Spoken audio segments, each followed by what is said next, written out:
यूं मन में विचार देखो, मीरा के हृदय की यादगार कुछ और थी। तब अंतःकरण से आवाज लगेगी भगवान को, निश्चित चाहे प्रमाण ले लो, कोई न कोई प्रतिनिधि, मगर तुम्हारी भूल हो जाती है उसमें, उस जगह पर तुम ये सोचते हो कि भैया ने हमारा सहारा दिया। नहीं, ये सहारा भैया का नहीं, ये सहारा भगवान का है, जो भैया के हृदय में, जो दीदी के हृदय में प्रेरणा करके बैठ गए और दीदी तुम्हारी सहायता करने के लिए चली आई, भैया जी तुम्हारी सहायता करने के लिए चले आए। ये काम परमात्मा का है। संसारी मनुष्य किसी की सहायता नहीं कर सकता, वो अपने में भोर है। तो जब भगवान प्रेरणा बन करके हृदय में प्रवेश कर जाते हैं तो वो संसारी नहीं है, वो उस समय भगवान है। भगवान ने भेज दिया उसको तुम्हारे कल्याण के लिए। तो निश्चित भगवान परमात्मा किसी न किसी रूप में सहायता करेंगे। श्री सुखदेव महाराज जी कहते हैं, उन परमात्मा की विचित्र लीला। भगवान बाबा नंद, उपनंद, जितने भी गोकुलवासी हैं, सब अपने अपने परिवार को लेकर के वृंदावन विराजे, क्योंकि बड़े उत्पात हो रहे हैं गोकुल में। कंस के भेजे हुए दैत्य आ रहे हैं और विघ्न कर रहे हैं। सब गांव छोड़ देते हैं, गोकुल छोड़ देते हैं, वृंदावन अपने गौओं को साथ लेकर के। और वृंदावन जानते हो क्या है? वृंदा माने भक्ति, वृंदा माने भक्ति, वन माने सब लोग जानते हो, यानी जंगल। भक्ति का वन, भक्ति का उपवन, उसको कहते हैं वृंदावन। जैसे आज जहां बहुत से भक्त एकत्रित हो जाए वही वृंदावन। जैसे यहां एक वृंदावन है आज,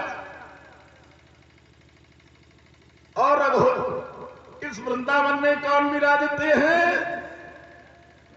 भगवती रासेश्वरी भगवान कृष्ण, राधा कृष्ण। आज भगवान की वृंदावन की लीला हो रही है।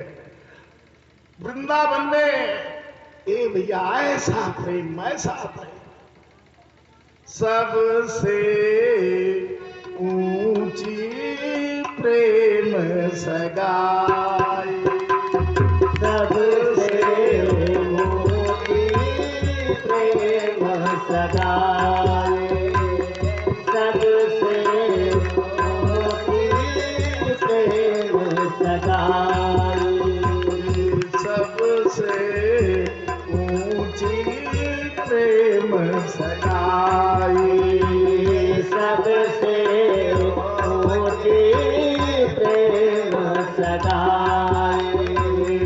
दुर्योधन घर में मां त्याग्यो, दुर्योधन घर में मां त्याग्यो, दुर्योधन घर में मां त्याग्यो। दाऊ जी को और भगवान को निमंत्रण करके बुलाया था दुर्योधन ने अपना वैभव दिखाने के लिए। इतने व्यंजन बनवा डाले, हजारों प्रकार के व्यंजन। कहा चलो तुमको रसोई दिखाला। मैं सोच रहे थे जंगल में रहने वाले इन व्यंजनों के खाने की कौन बात है, आज तक नाम न सुना होगा इन्होंने। भगवान को जब लेकर के रसोई में एक एक व्यंजन का नाम गिनाने लगा दुर्योधन, तो भगवान राम जी से कहते भैया मैं तो विदुर के घर जा रहा हूँ। कहा भैया इस निमंत्रण को तुम आनंद से लो।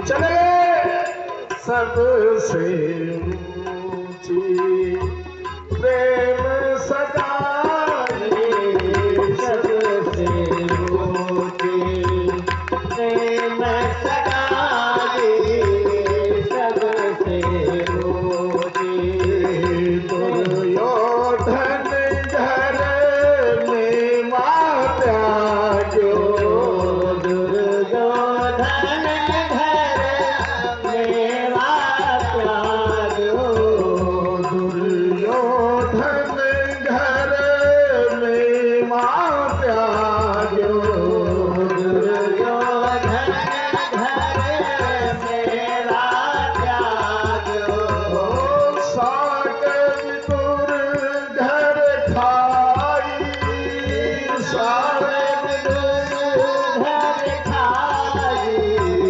सबसे मोटी प्रेम सगाई,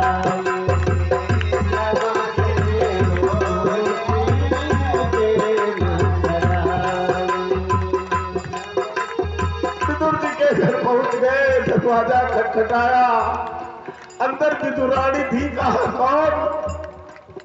कहा मैं तो कान। अरे भाग पड़ी, स्नान करके वस्त्र धारण कर रही थी।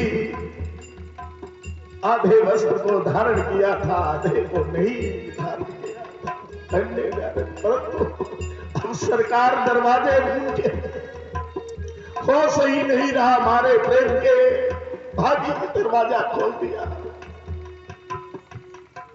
भगवान ने अपना पीताम्बर विदुरानी के ऊपर डाला, हमारे प्रेम के भागी भागी गई। पाटा डाला भगवान के बैठने के लिए, पाटा भी सीधा नहीं उल्टा डाल दिया, होश नहीं। भगवान उसी उल्टे पाटे पर आसन लगा लेते हैं, मेरे सरकार उसको सीधा भी नहीं करते। बैठ गए, भूख लगी है, एक शाला उठा करके ले आई, साग घर में बना था। लाला यही साग है, परंतु उसमें नमक नहीं है, आज घर में नमक नहीं था। देखिए ये स्थिति है एक मंत्री के घर की, मंत्री नहीं प्रधानमंत्री।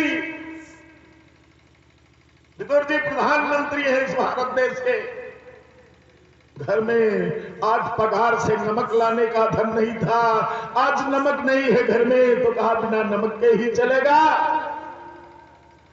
कल तक पगार मिल जाएगी, सब व्यवस्था होगी। नहीं मांगने नहीं गए, चाहते तो राजकोष से, राज्य के खजाने से झल्ले लेते, परंतु ऐसे है, ऐसे थे हमारे देश के मंत्री, प्रधानमंत्री। तब ये देश सोने की चिड़िया था ना। हाँ, वही साग भगवान खाते हैं और कहते हैं इतना अच्छा तो आज तक हमने खाए नहीं, क्या पाने क्या खिला दे। भागी भागी गई, कुछ केले घर में थे, विदुर जी लाए थे, निकाल लाई और छील छील करके खिलाने लगी भगवान को। तो जो खिलाने वाला है उसको नहीं खिला रही, प्रेम की पराकाष्ठा बढ़ गई है, तो गिरी फेंक रही है, छिलका खिला रही है। भगवान खुश होकर के बड़े प्रेम से कह रहे, बड़े मीठे। कौन लाया था? विदुर जी लाए थे। तो विदुर जी आए, कहा ये लीला देखी, कहा अरे भगवान, अरे तुझे होश नहीं है पागल, अरे जो खिलाना चाहिए उसको फेंक रही है। और नहीं प्रभु आप स्वाद बता रहे हैं।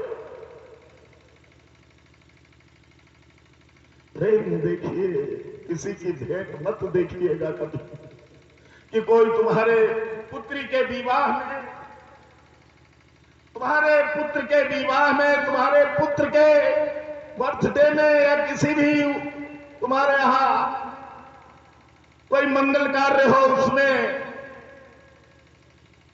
अगर कोई भेंट लेकर के आया हो तो उसकी भेंट के मूल्य को मत आंकिए, उसके प्रेम को देखिए कि इसका प्रेम कितना है,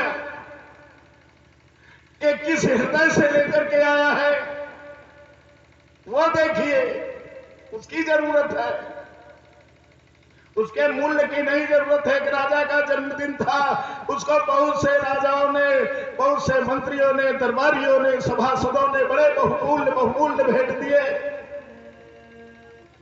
एक वृद्ध अपने राजा के कार्य के ऊपर बहुत प्रसन्न रहता था, वो भी कुछ भेंट लेकर के गया। उसको बहुत गरीब था, उसके पास कुछ नहीं था। थोड़ी शहद उसको उस दिन मिल गई थी। सोच रहा था राजा को क्या लेकर के जाऊं।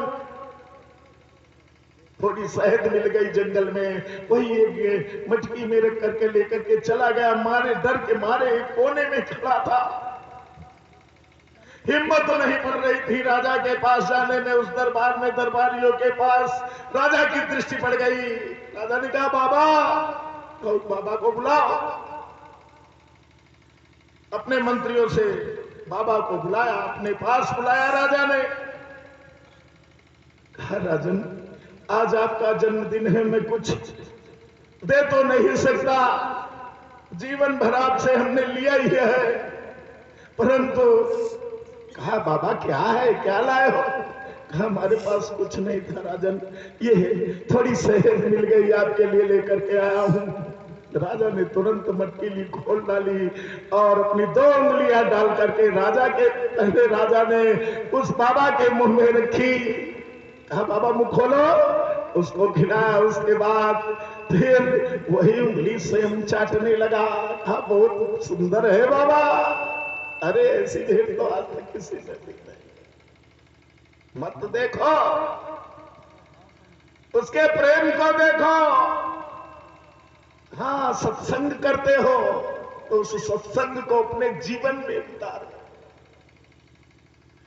किसी के उपहार की कीमत मत देखिए, उसके प्रेम को देखिए। अरे वो उपहार ही क्या, जो अहंकार से सना हुआ हो, उसको धारण करने में भी नुकसान होगा। जो अहंकार से सना हुआ उपहार होगा, और जो प्रेम की बात ही कुछ और है। भगवान कहने लगे विदुर जी, तुमने ठीक नहीं किया, मेरे भक्त के प्रेम के बीच में बाधा बने। प्रभु क्या बात। साक विदुर घर खाई सा